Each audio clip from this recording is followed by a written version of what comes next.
And this is the idea of building phase diagrams for subsolidus behavior and supersolidus behavior. And I'm really just focusing in phase diagrams which have got hydrogen or H2O as the main volatile component. So this is the sort of thing that some of you might want to build. You know, what is this? This is a pressure temperature diagram. It's for an average Buchan metapolitic composition. It's being calculated in the MnNCKF MASH TOW system with a fixed iron 3 to iron total ratio of 0.15. It's being calculated using the 98 Holland Powell data set with some 2005 AX models plus a 2007 MELT model. You can see that I'm kind of combining some solution models here. And I won't go into the rest of the details other than to point out that there's a red line on here, and that is the so-called wet granite solidus. So when you're making one of these diagrams, like combined subsolidus and suprasolidus behavior, melting behavior, there are different implications for the way in which you treat H2O in the system. And the reason for this is that the wet granite solidus, this is actually a vapor, like a H2O as a phase. It's a reaction that consumes H2O as a phase. And so I've labeled these two different parts of the wet granite solidus. The key thing is that H2O as a phase is a reactant and it goes into a liquid phase. And that's the key difference. Like everything to the right, that H2O is going into a liquid phase. Everything to the left, the H2O in dehydration reactions, like this chlorite to garnet reaction here, the H2O is assumed to escape the rock, so it's lost. Essentially, it's fractionated. So you divide the diagram basically into two halves. There's the one on the left, the subsolidus half, and the assumption here is that you treat this part of the diagram with excess H2O for reasons I'll show in a moment. And then the part to the right, the suprasolidus part, that is fixed H2O because the H2O doesn't escape the rock anymore. It goes into the liquid phase. Now, whether the liquid phase escapes, that's another question. That's the next talk that Dave Waters will address. Okay, so let's just split this into two halves. Let's start with the subsolidus half first. There's a bunch of writing here that I think you can read later on. This is in the PDF in the public folder. But let's just go here. So this is a subsolidus phase diagram calculated for that system. These are all kind of built raw outputs that led to the diagram I showed in the first slide. So I've basically added enough H2O to saturate the system. And by that, I mean that there will always be an H2O fluid phase present with the rest of the predicted minerals. So there's our wet solidus again. So this phase diagram is purely subsolidus. It's subsolidus to the left of the red line, but I've had to incorporate a little bit of suprasolidus behavior, which I'll address in just a moment. Okay, so what does excess water mean? Well, that means you have an excess H2O fluid phase present with every mineral assemblage in this domain. So here's a pixel map diagram. These diagrams, by the way, were all calculated in Theriac Domino. And this pixel map diagram shows the H2O content contained in the solid phases or to the right of the solidus in the liquid phase. So just contained in the actual, the phases. It doesn't include the free fluid phase. So if you look at just the grayscale, you go from this domain here, this is the lightest. So the minerals in this part of the diagram have the least contained H2O in them. They'd be things like maybe biotite, but not muscovite and not chloride. So quite anhydrous, but still slightly hydrous phases. And then as you migrate to the upper left, you can see that the predicted phases become more hydrous. They have more chlorite and maybe clay minerals and things like that. So you need to make sure that there's enough H2O that it will actually be present. You have to add enough H2O to make sure you saturate the diagram right to the corner. So there, increasing amount of H2O needed to saturate these low-grade hydrous mineral assemblages.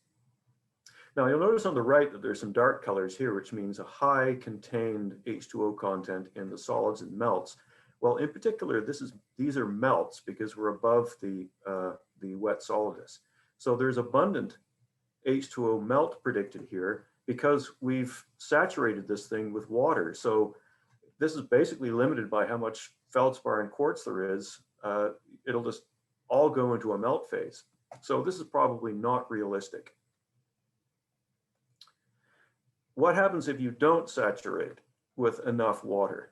So the previous diagram is saturated. This diagram, I just put in less water such that it wasn't saturated. So here's another pixel map diagram showing the contained water content in the solids and liquids. And the maximum value you can get is 12.5. That's the amount of H2O I put in here. And you can see there are a couple of black domains where that's maxed out. There's a wet solidus again. So everything to the left of that yellow line, there is no free fluid phase predicted in any of the mineral assemblages in this part of the diagram. So you basically, you absorb all of that H2O into the minerals, and this can lead to some kind of strange phase equilibria, which you might not pick up if you just look at the phase diagram. I mean, it's going to be a perfectly legitimate, thermodynamically legal phase diagram subject to this assumption, but it can create some pretty strange mineral assemblages. And I should say I've seen this in a number of papers that I've reviewed. This is quite a common problem. Is you might not saturate the diagram enough, and you get these odd mineral assemblages, which if you start interpreting them is probably invalid. Then on the right-hand side, we've also maxed out the H2O, except in this case it's gone into liquid, and there's quite a lot of liquid produced here, and that's probably still too much to be realistic. And then in between, you've got this domain where H2O is present as a phase, and this would essentially be the same as the excess water phase diagram I showed before. Okay, so let's assume you've saturated your Subsolidus phase diagram. So here's the raw output from Theriac Domino. So these reactions are probably all fine. These ones to the right of the Solidus for excess H2O, these are probably not valid. These are geologically unreasonable.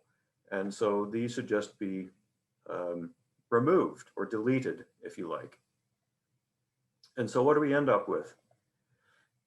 This is kind of the raw diagram. It's unlabeled. I've removed a couple of the lower grade reactions, but essentially there is your Subsolidus phase diagram calculated with excess H2O. Well, then there's this domain on the right, the Suprasolidus domain. What do you do with that? So the big difference here is just focusing on the reaction, kind of repeating what I said before. The difference here is that the water, the free water phase reacts with feldspars and quartz, and mainly, to create this liquid phase. So here's the Suprasolidus domain. There's the wet melting curve. And everything to the right of that curve, the H2O doesn't escape, so it's kept in the liquid phase that's produced. Now, within this domain, there are a series of colored reactions here. There's the muscovite consuming reaction. This one here is biotite sillimanite quartz goes to garnet cordierite, and down at the bottom here, it's biotite pledge quartz goes to OPX. So these are all dehydration reactions, like we're breaking down the hydrous phases, but that H2O is immediately consumed into a liquid phase. And so therefore that's a dehydration melting reaction. So we're still keeping the H2O in the system. So how do you calculate this? Well, you have to choose some sort of a fixed H2O content because the H2O isn't going anywhere unless the liquid escapes. But we're assuming for now, we're not going to have the liquid escape. So you basically choose somewhere along this wet solidus, you calculate what the H2O content is in the hydrous phases just below the wet solidus. I'll skip this writing and just get to the point here. So along this wet solidus here, you choose a point. Now there's no, you can choose pretty well any point along this wet solidus as a first go. This is arbitrarily chosen here.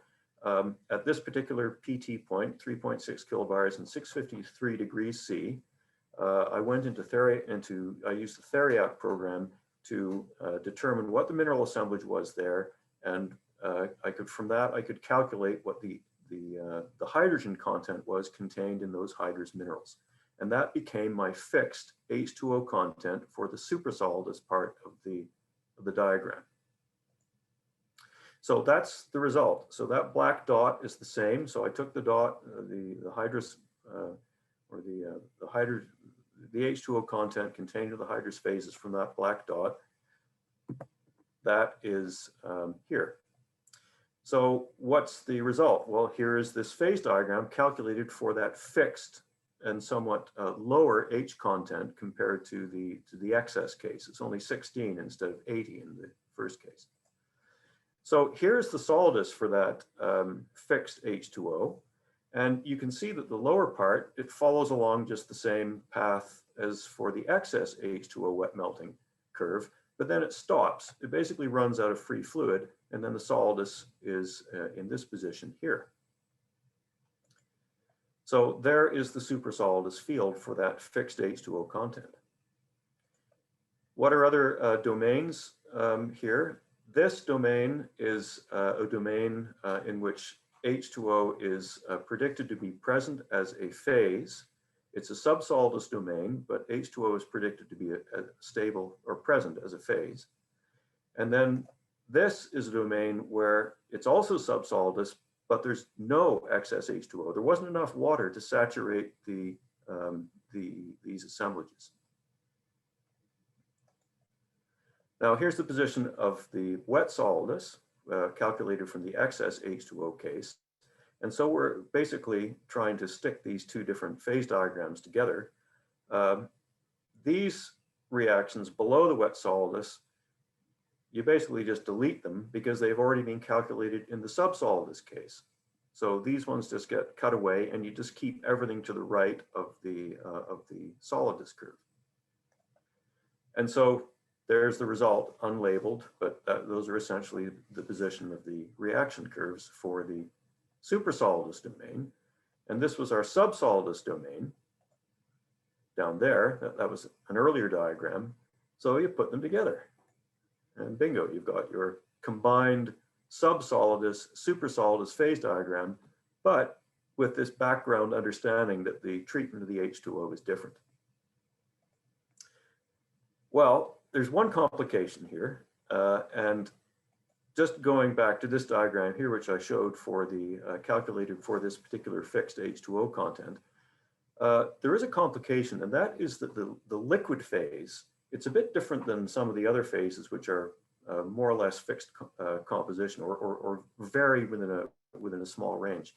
The liquid composition varies its H2O content as a function of pressure and temperature. But in this case, pressure is important here, and there's just less of a water content, a dissolved water content in a melt phase at lower pressure. So the upshot is, see this blue line here that deviates away from the wet solidus? It's very close. It's only maybe 1 or 2 degrees away, but this is actually an H2O consuming wet melting reaction because because the melt phase contains a little bit less H2O. It means that you haven't used up all of the H2O for this particular predicted H2O value in the system. And as it goes down to lower pressure, this has the effect of producing a little bit of wet melt, which has a knock-on effect, and it affects the rest of the phase equilibria at lower pressure. And I'll just show this example. Yeah, okay. So what I'm focusing on here, this is the same phase diagram for H2O equals 8. See this little field here with biotite and OPX? And then there's some kind of complicating stuff down here. So that kind of is kind of a red flag. So going back a couple of slides, that was the first diagram, and that's our fixed H2O content. So in order to address this problem, I then chose an H2O content on the wet solidus. It's a little bit lower. So down here, see this black dot here. And so that's for an H2O content of 3 instead of what it was, I think it was 8 before. So there's the position of the solidus. You can see it's in a different position. There's the supersolidus field to the right of it. And we have the same subsolidus domains with H2O as a fluid phase here and not a free H2O fluid phase here. And there's the wet solidus, which is in exactly the same position as it was at these low pressures as in the other cases, but you run out of free H2O at this black dot. There's the biotite OPX reaction. And you can see that it extends all the way down to the wet solidus as it should. And that's different than this case for the H2O equals 8 situation. See the difference between the two? So the correct phase equilibria are predicted using this lower H2O content. So it's a bit of a wrinkle, and it just goes to show that you just have to kind of pay attention to that. So this is a summary of the 3 different solidi for the 3 different H2O contents. There's the excess H2O wet solidus. There's the solidus for H2O equals 8, and there's the solidus for H2O equals 3. So one question I sometimes get is, can I just use the measured H2O content of a supersolidus rock as the value of the H2O content for the phase diagram? In other words, off XRF or maybe loss on ignition. And the answer to that is, possibly yes, if you're just interested in the PT conditions of that rock. And I think Pierre Lenari even gave some examples of this for some rocks that he and Eric Dusterhoff had worked on. But if you build out a phase diagram to lower PT conditions than that, and possibly higher PT conditions than that, then you're running into dangers because of these problems of the water content that I've explained. Okay, so that's basically it. So the end result is something that satisfies the phase equilibria for subsolidus and supersolidus situation. This is for a metapelite. You could do the same thing for any system that you're working on if you have the thermodynamic data that you need.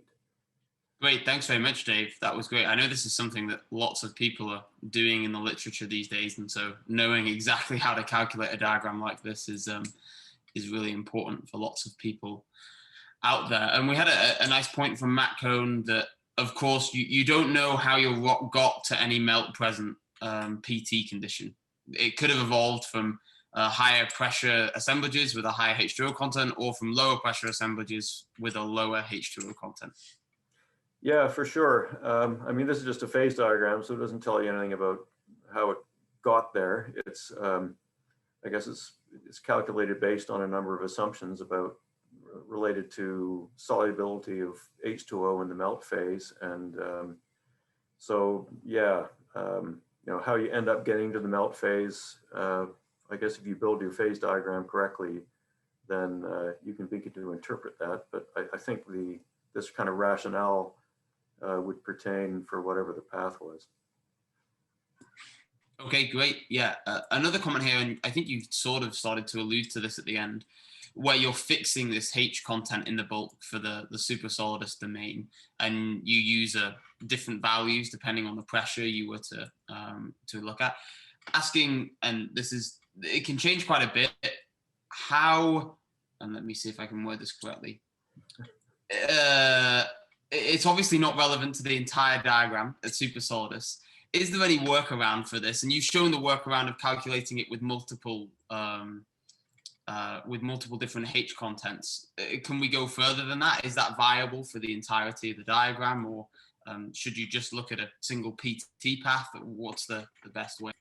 Well, this is PT path independent. So, the choice of H2O content, if you're going to build up this diagram to kind of satisfy the whole PT range, it's independent of PT path.